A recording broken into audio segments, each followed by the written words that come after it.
Hiya, sassy crew! First of all, if you haven't reached the point of no return and are yet to try the fight once, close the video and come back later. I will be showing the final boss here and I don't want you to spoil yourself. Seriously, get to that part first and then come back. All good? Let's go.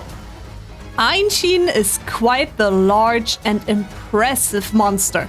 And of course, he hits like a truck as well. It's very difficult to survive his attacks without leveling or preparing. The first few times I tried him, I was only 5 levels below him, but he just kept steamrolling me. And with any other encounter I struggled with, I thought, yep, that's gonna be a guide. And while yeah, theoretically you can overlevel like crazy, that will take a while. And I don't think you want to do that when there's another way. I cleared him without even grinding out a fully fledged party. Honestly, I just took 2 main monsters for this. Luckily, Aenshin has a really easy pattern to recognize and doesn't change attack types at all. As always, if you like this video, I'd appreciate likes, comments, subscribes, hypes on mobile only. Now then, let's get into the guide. You need to both survive things and hit hard enough to not get the guaranteed loss in the very last phase. And due to the summoned crystals, AoE attacks are highly recommended. The setup I show is one that I successfully completed the fight with. Of course, you can always enhance it further, as I only really did some rough gene editing on one Monstie and that's it. You need the Namiel bow for accuracy down. Get that by getting defeated by Namiel in the Azuria region. The core of your weapons is the myth, the legend, the Magicka charm hunting horn. You can obtain the crafting recipe early on in the game where they introduce the Poogie Hunt to you. There will be a blue chest. Check out my demo Pharaoh Nasilla guide if you can't find it. This hunting horn enables you to recover 1 heart when playing these specific notes and then using Magnificent Trio. This will be your lifesaver in case you see yourself dying often.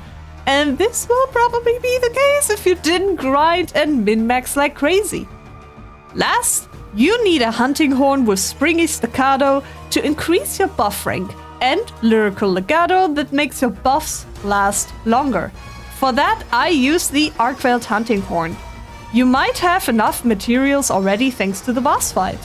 If not, you can just find it somewhere on the last map and challenge it there. However, you will probably just be on the Magicka charm Hunting Horn, since every death or even with Aenshin's Cosmic Expulsion attack, your buffs will be removed. For your armor, you want something that gives you all elemental defense boost. I got the Damascus armor, but you can also take something else. Your armor decoration can either be the Evasion decoration or Divine Blessing. Also, eat for an HP increase. If you got the recipe, you can also take the one that increases both HP and defense for extra bulk. For your monsties, you want to use those that can survive AoE attacks and normal attacks. I personally chose Dread Queen Rathian. However, as Aenshin is especially weak to Dragon Element, you can either give your Monstie a Dragon Attack gene, or just use a Dragon Element Monstie in general. Dread Queen Rathian is a pretty easy Monstie to obtain, since the Rathian restoration is a mandatory part of the story. Equip AoE genes to target all the crystals simultaneously. Also, it is required to get at least 1 power type attack, so that you can do a successful head-to-head whenever Aenshin targets your Monstie. Use the Rite of Channeling for that. My Dread Queen Rathian also ended up with the inherent skill Flame Tempest, which hits everyone and is also super effective against the crystal on the right. Going for bingos will also boost the power of your moves. Depending on which area you achieve the bingo in, you can see the details and percentage boosts in that bingo section. Raffian should be around 550 HP for the whole fight to be more comfortable. Then I went and gave some bingos to my Raffer. Not that many though, since I mainly aim on using Dread Queen Raffian. But you can give it Jeans if you find yourself needing it for more survivability, or just use a different Monstie instead of Raffer. That's all I did to make this fight work. By the way, with this I was still low level. You can always enhance your team even more, but it's not necessary. The start of the fight is always the same. Turn 1, AoE, and then in turn 2, a head-to-head attack, and then Aenshin summons a crystal. Afterwards, the attacks appear to be random. There are some consistent parts, however. The approximate frequency of summoning crystals is around every 3 turns. The left crystal is of fire element and uses power type head-to-heads. The right is water and does speed head-to-heads.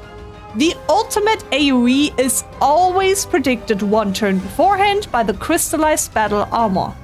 While the Brightstone flash attack can happen at other times too, it can be predicted when there are 2 crystals and there is no attack indication on both Aenshin and the crystals.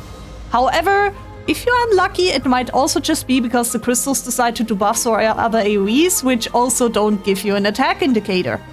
Breaking a body part skips the current turn. If toppled, Aenshin will lose all of his current crystals and has to summon them again. In the last phase, Aenshin won't summon any crystals anymore. The goal is to break the last part as quickly as possible. In one of my runs, I lost after 7 turns. And no, I didn't lose my hearts. I still had them. So there appears to be a set loss after 7 turns. Okay, so what's the strategy for this? Turn 1, I suggest you use Defensive Ditty on your Magicka Charm Hunting Horn. In the other turns, you proceed as normal while also charging your Hunting Horn nodes.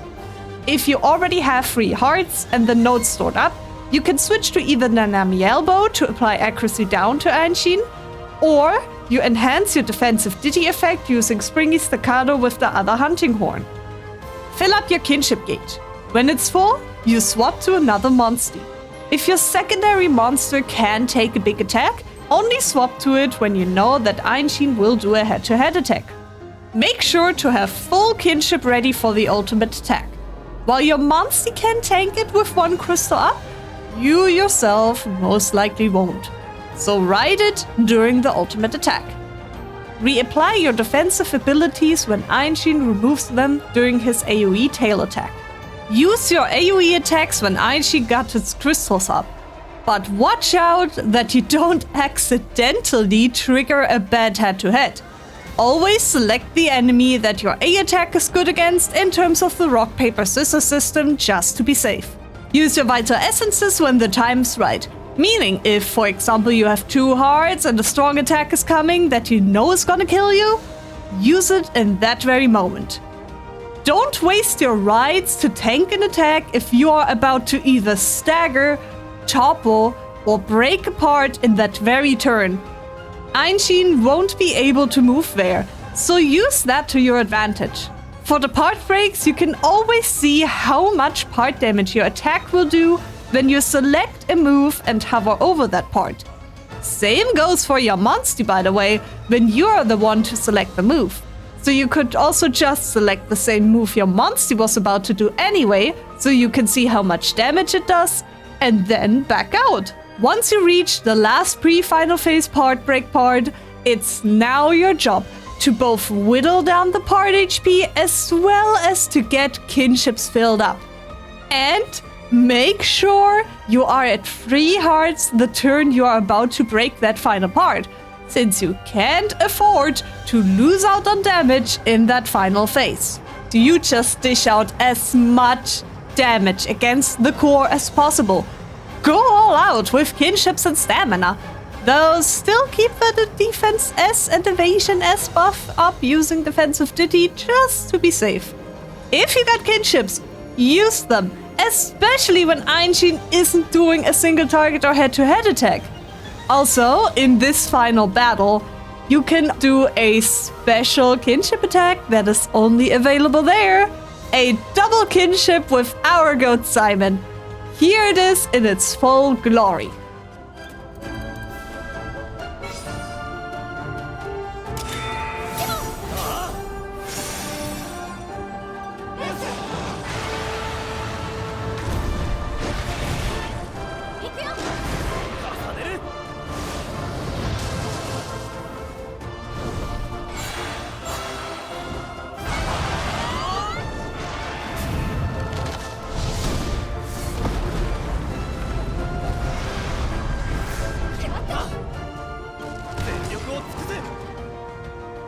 Remember, you got 7 turns to break the crystal. Since it doesn't summon the attack crystals anymore, you will be surviving a lot more now. Go all out, or otherwise you lose. And after some time, you will end up winning the fight. I wish you best of luck, and I hope that this tutorial helped. Thank you really much for watching, guys, and I'll see you guys next time.